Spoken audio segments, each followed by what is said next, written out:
ole tu na tlang kan mu hi Chawngpui lunglian tlang ti nia then khat chuan Chawngpui nu lunglian tlang ti te po anom thawa he tlang no chuan chan hi history Ngaihnawm tak ania tuna hian hei Serchip Heritage Society te chuan art and culture atanga fun kan mu atangin tower Chawngpui Khawthlir ti hi kan sameka tuna point hei chei num toy num na tlang kan nei mek ania he tlang no chuan chan hi history Ngaihnawm tak ania mizolal ro pui suak pui lala sawi tan tu kan ti thin khami fanu ania Chawngpui kan ti hi chuchulal fanu mel tha ngaino beile pian thiam tak nia soi thin ania chuchuan tui fim tlang hei bong chom tlang ania so lai tlang vel so ni in alanga chumi tlang chi pa chon tui fim ti oma chu an lal pui thanga tupa lal kang lova nen anin ne ya lal kang lova chu kan hriat thei dan tu da chuan beng apa hi sang vung ania chu beng khuaya zoluti mantu ti kan hriat thin khami unau pa a u ania chumi fa pa tui fim lal kang lova chuan Chawngpui chu nupuya aneya ti chuan kang lawa chuan anupui chu lalfanu mel tha ngaino beila pian thiam si ani wang khan a chuang ema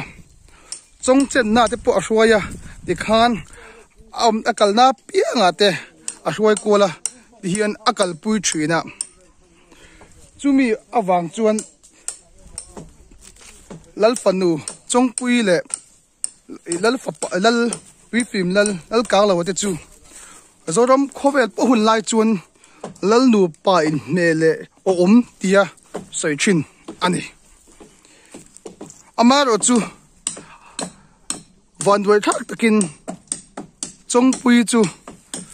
rai che na thita lau maya chu tia anupui du takina an thi san chu lal kang lawa ru na ema aku har han a che vel tlanga te hin awak tara akal kuala Chawngpui khyange om ti in au china ti khan alung leng vel chuan he ta khi klai bong chom tlang kan ti tang hian hetlai kol ri tlanga tu hetlai huna hian alo kal china heta tang hian an hoile ta Chawngpui khyange om ta kavan ngai tak chem mati china chuwang chuan he tlang po hi Chawngpui lunglian tlang tia soi lo ni ta ani chuan hati hun lai vel hi sang ka jariat somkwa le pasari borvel nia ngai ania achan pakhat chu heti hun lai hian kol ri mun hi bok ok mun ti an ti thin lai vel ania bok ok an ti huna hian beng khoi fa pa kam lo wa chuan bok a khoa chu 1897 ti hun lai chu bi hun lai vela thil thleng ni ngai ania kam lo tin hun tak chu het atanga athang do khulai alit liama khuana oma mun nuam tak kania zoluti anlak le le mun bor kami bulvel kania tuna chu nei a in nei vela te ama mun a in mun nei vela hian Khawthlir residential school te pot tu la hian an sato mekania he Chawngpui lunglian tlang a chipa Chawngpui Khawthlir kan sak meki soitak khan Serchip Heritage Society ten kan kut kena chu art and culture ten min fun dinga chumi mangchuan kan han samek ania tuna hian aminga hian Chawngpui tower Chawngpui Khawthlir kan tia kan hatlanga kan zo chep to ma ro chu ti ngai ni te doma hian hei kan nula to pon chau ton yang hei an ha chol to hian hei asimen chan kat hote achar le zual nan ten kan siam tha ania kan chho ze langa hian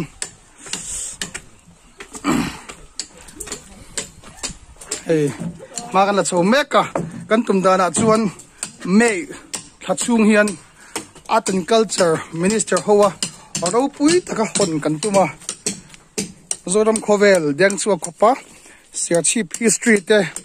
in hian at the performa ti kan tum meka hey sia chief heritage society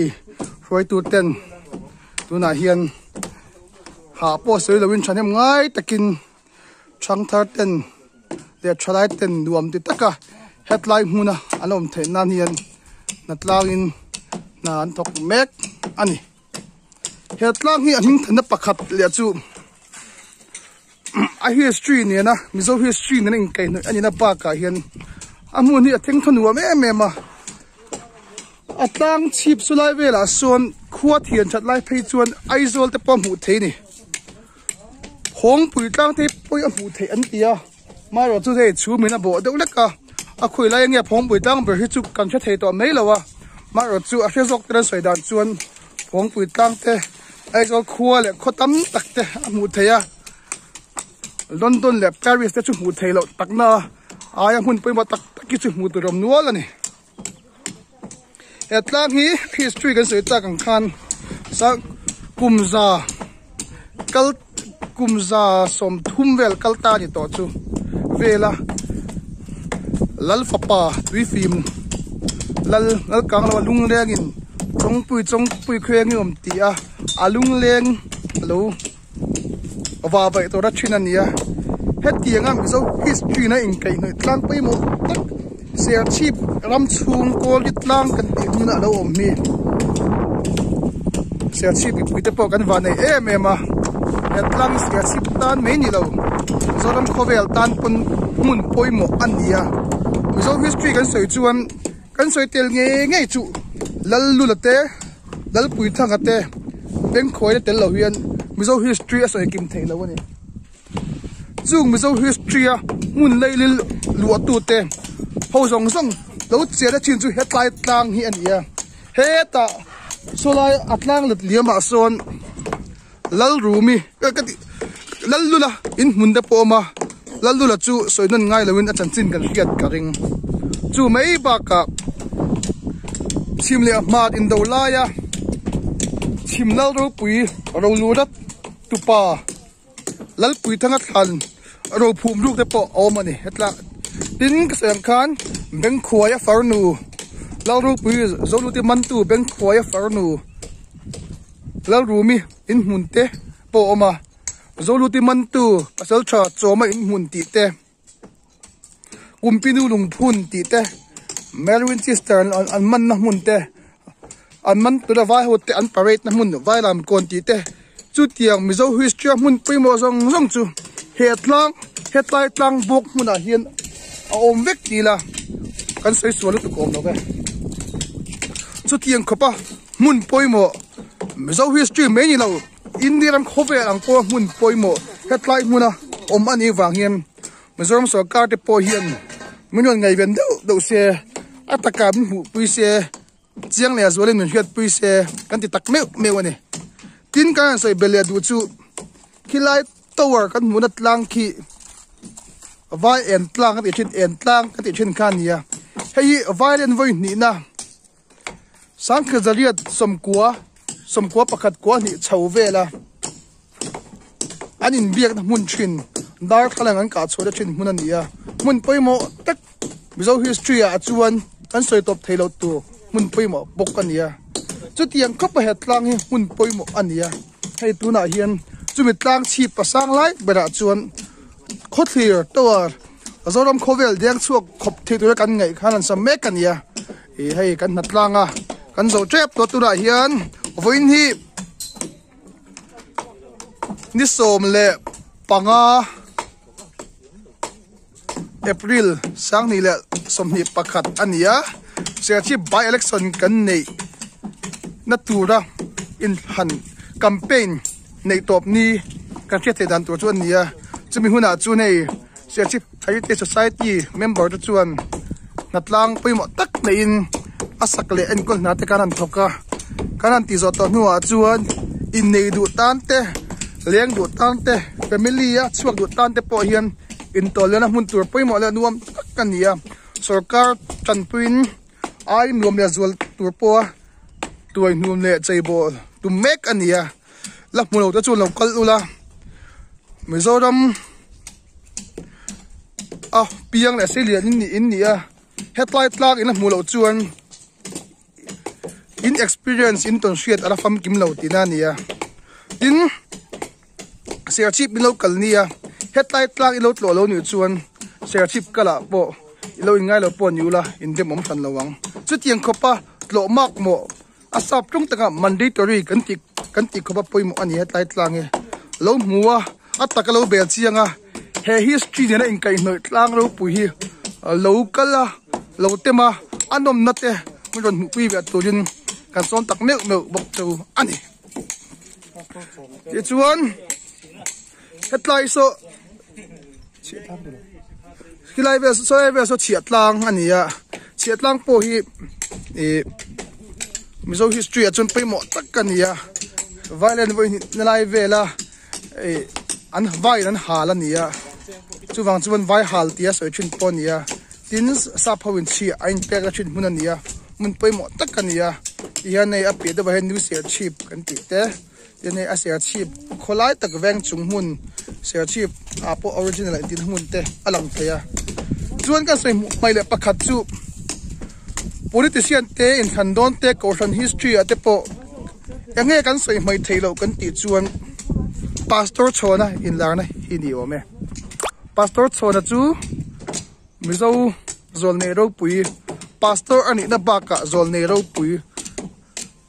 latam takte polo phuato tu ania chu pastor chona in larna ka ti chin zong hi he ser chip kol munna abialaya amudo vakini chumi hun chu 1934 changa 1942 in Carvel khania hey ser chip muna damdo in om tur te poi mulok veka chu in lara sang ngei thim thua ni kan tiang chi te baka zoram khowat kan ti chi sang sok muna po hi headlight lang hemiram hun hi nia tuna hian Chip Heritage Society te chuan pastor chora tongcha in pastor chona memorial prayer cabin ti te kan sa tuna hian adu piang tan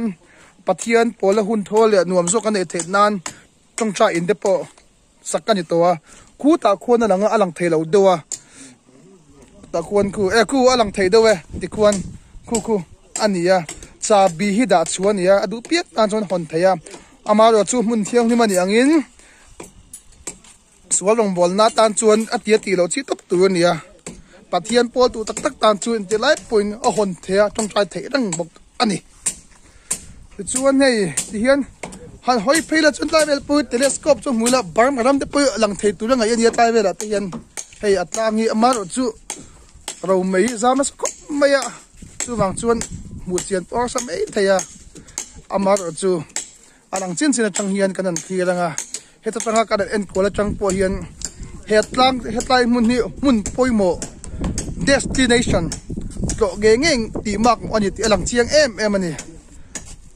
ha zong ka tunatana video kan capture te chu ni se kalo be